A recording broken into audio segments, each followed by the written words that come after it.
सभी को जय शु। मैं आप सभी को विश्वास प्रशिक्षण श्रृंखला पुस्तिका 7 में हार्दिक स्वागत एवं अभिनंदन करता हूँ। प्यारे बच्चों, आज के इस अध्ययन आरंभ करने के पहले हम छोटी सी प्रार्थना के साथ प्रभु यीशु के करीब आने में प्रयत्न करें। आइए हम अपने हाथ जोड़ें और आंखें बंद रखें। हे प्यारे प्रभु यीशु मसीह, हम धन्यवाद देते हैं बीते दिनों के लिए।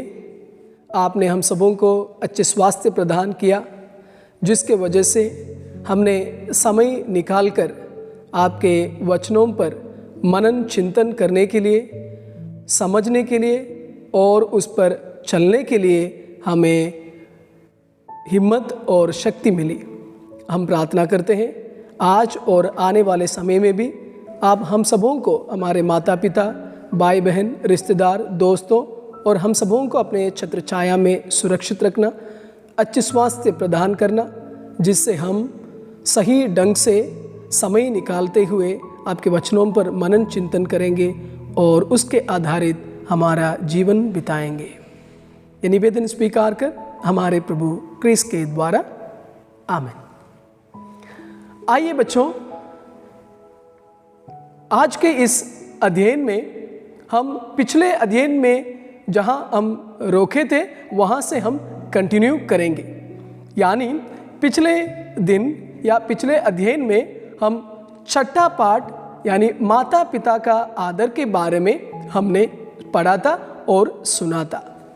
आज हम और पढ़ेंगे प्रभु यीशु हमारे लिए सर्वश्रेष्ठ उदाहरण।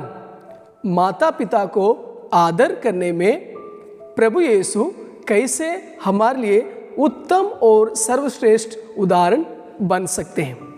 हम जानते हैं प्रभु यीशु 30 वर्षों तक माता मरिया और अपने पापा संत जोसेफ के साथ रहते थे, परिवार में, घर पे। घर पे आप जानते हैं क्या क्या काम होता है छोटे बच्चों का। झाड़ू लगाना, पोंछा लगाना, बर्तन धोना, मम्मी पापा बीमार होते तो उनकी सेवा करना, साफ सफाई रखना इत्यादि। ये पूरा काम प्रभु यीशु ने छोटा बच्चा बनकर 30 वर्षों तक अपने माता पिता की सेवा किया और उन्होंने जो भी काम प्रभु यीशु से चाहते थे वो सब उन्होंने कर डाला। इतना भी नहीं, प्रभु यीशु घरेलू काम के बाद माता पिता को आदर किए, माता पिताओं का आज्ञाओं का पालन किए और जो भी वो अच्छा कार्य बोलते थे वो प्रभु यीशु सच्चे दिल से खुशी के साथ करते थे। तो इसलिए इससे ज़्यादा खुशी हमारे लिए क्या हो सकती है? यानी हमारा भगवान प्रभु यीशु अपने माता पिता को 30 वर्षों तक मदद किए, सेवा किए और उनका आज्ञाओं का पालन किया। अभी हम और धीरे से जाएंगे तो क्या लिखा है किताब में?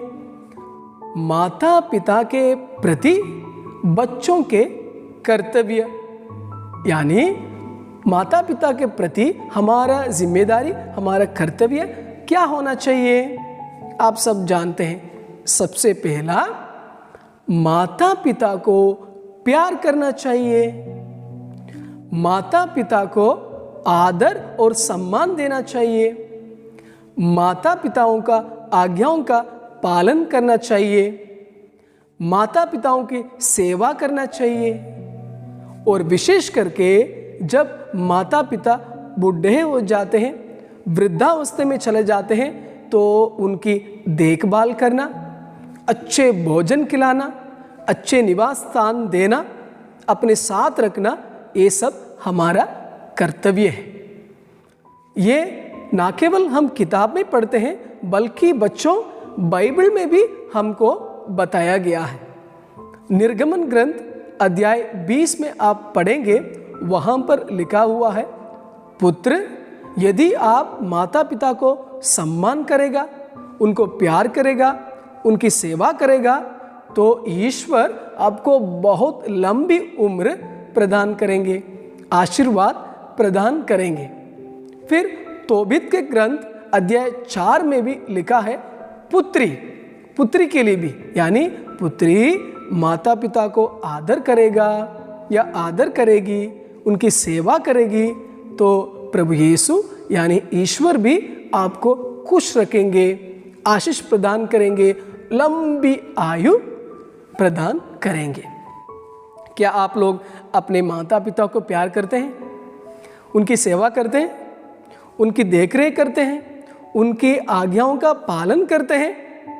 मैं जानता हूं हम में से अधिकतर बच्चे घर पे रहकर माता पिता की सेवा करते हैं, घरेलू काम करते हैं, उनके आज्ञाओं का पालन करते हैं इत्यादि। बहुत अच्छी बात है, खुशी की बात है और हमको करना भी चाहिए। फिर और धीरे करेंगे तो क्या लिखा है, हमारे भाई और बहन, यानी किसी किसी के परिवार में बड़े भाई होते हैं, छोटा भाई होता है, बड़ी बहन होती है, छोटी बहन होती है, उनको भी हम अच्छा रखना है।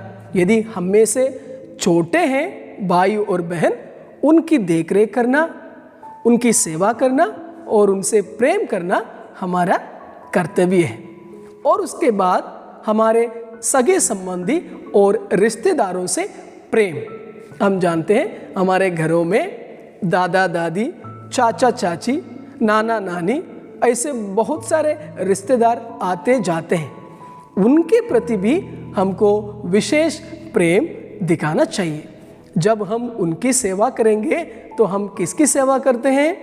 ईश्वर की सेवा करते हैं। तो इस प्रकार प्यारे बच्चों, हमें माता पिता के आदर के बारे में ये किताब अच्छी तरह से समझाती है। और आपको मालूम है, अंत में हमारे लिए जीवन आदर्श के रूप में एक वाक्य या 2 वाक्य दिया जाता है। आज भी जब हम माता पिता का आदर के इस पाठ को संपन्न कर रहे हैं, हमारे लिए जीवन का आदर्श क्या दिया है? माता पिता ईश्वर से दिए हुए एक महान वरदान है, इसलिए मैं उन्हें सम्मान दूंगा, प्यार करूंगा, देखभाल करूंगा और उनकी बातें मानूंगा। छोटा सा वाक्य, 2 वाक्य, लेकिन बहुत बड़ी बात हमको सिखाती है। और अनमोल वचन, जैसे स्कूल में आप जाते हैं, असेंबली में बच्चे बोलते हैं अनमोल वचन। इस पाठ के बाद हमारे लिए क्या अनमोल वचन है? यानी माता पिता ईश्वर के प्रत्यक्ष रूप हैं और माँ, यानी आपकी माँ, मेरी माँ, किसी की भी माँ हो, वो क्या है? जीवित मंदिर है। पिता की सलाह से अधिक अच्छा शब्द नहीं होता। और अपने माता पिता की देखभाल करना हमारी ज़रूरत है। और बच्चे, और हम जानते हैं कि हमें संकल्प लेना है। हमारे लिए एक संकल्प के रूप में दिया जाता है। क्या संकल्प लेंगे? मैं प्रतिदिन अपने माता पिता को सम्मान करूंगा, उनको प्रेम करूंगा। क्या आप करते हैं? मैं कभी कभी आपके घर पे आऊंगा, आपके मम्मी पापा से मिलूंगा, उनसे पूछूंगा क्या आपके बच्चे आपकी बात मानते हैं? क्या आपके बच्चे आपकी देखभाल करते हैं? क्या आपके बच्चे आपको प्यार करते हैं? मैं आऊँगा आपके घर पे। यदि मम्मी पापा कहते हैं कि मेरे बच्चे मेरी बात नहीं सुनते हैं, तो अच्छी नहीं है, ये अच्छी बात नहीं है। इसलिए बच्चों, आप सब अच्छे हैं, मम्मी पापा को प्यार करना, उनके साथ अच्छा व्यवहार करना, उनकी देखरेख करना, उनकी सेवा करना। तब क्या होगा? ईश्वर भी हमें बहुत प्यार करेंगे, हमारा साथ देंगे और हमें लंबी आयु प्रदान करेंगे। कोई आज मरना चाहता है? कोई आज मरना चाहते हो आप? नहीं है ना? कब तक? 100 साल, 70, 80, 90 और आर पार होना है। 100 से ज़्यादा मैं जीना चाहता हूँ। तो उसके लिए एक ही दवाई है। क्या दवाई? मेडिकल में मिलता नहीं, दुकान में मिलता नहीं। क्या दवाई? मम्मी पापा को प्यार करो, मम्मी पापा को आदर करो, मम्मी पापा की सेवा करो, उम्र लंबी हो जाएगी। अभी आते हैं इस पाठ के बाद प्रश्न और उत्तर। उत्तर तो जरूर मैं नहीं बताऊंगा, प्रश्न बताऊंगा। इस पाठ के अंत में 5 प्रश्न आपके लिए दिया गया है। सबसे पहला प्रश्न है, कान खोल के सुनना, आंख तो ऐसे ही बंद है, कान खोल के रखना। सबसे पहला प्रश्न, माता पिता बच्चों के लिए क्या करते हैं? खुद के माता पिता के बारे में सोचिए और लिखिए, माता पिता बच्चों के लिए क्या करते हैं। दूसरा प्रश्न है, प्रभु यीशु किस प्रकार पुत्र सुलभ प्रेम से सर्वश्रेष्ठ उदाहरण है? तीसरा प्रश्न है, बच्चों का अपने माता पिता के प्रति क्या कर्तव्य होता है? चौथा प्रश्न है, बच्चों को माता पिता की वृद्धावस्था में किस प्रकार देखभाल करनी चाहिए और क्यों? सबसे अंतिम और लास्ट प्रश्न है, 5वां प्रश्न, रिश्तेदारों तथा परिवार के सदस्यों के प्रति हमारे क्या कर्तव्य है? बस सिंपल, सरल, आप सब जानते हैं इन प्रश्नों का उत्तर। समय निकालेंगे, बैठेंगे, किताब खोलेंगे, अच्छी तरह से पढ़ेंगे और इन प्रश्नों का उत्तर ढूंढते हुए, समझते हुए आप अगले कक्षा में अध्ययन में आएंगे। तब तक मैं आपसे विदाई लेता हूँ। सबको जय यीशु, धन्यवाद।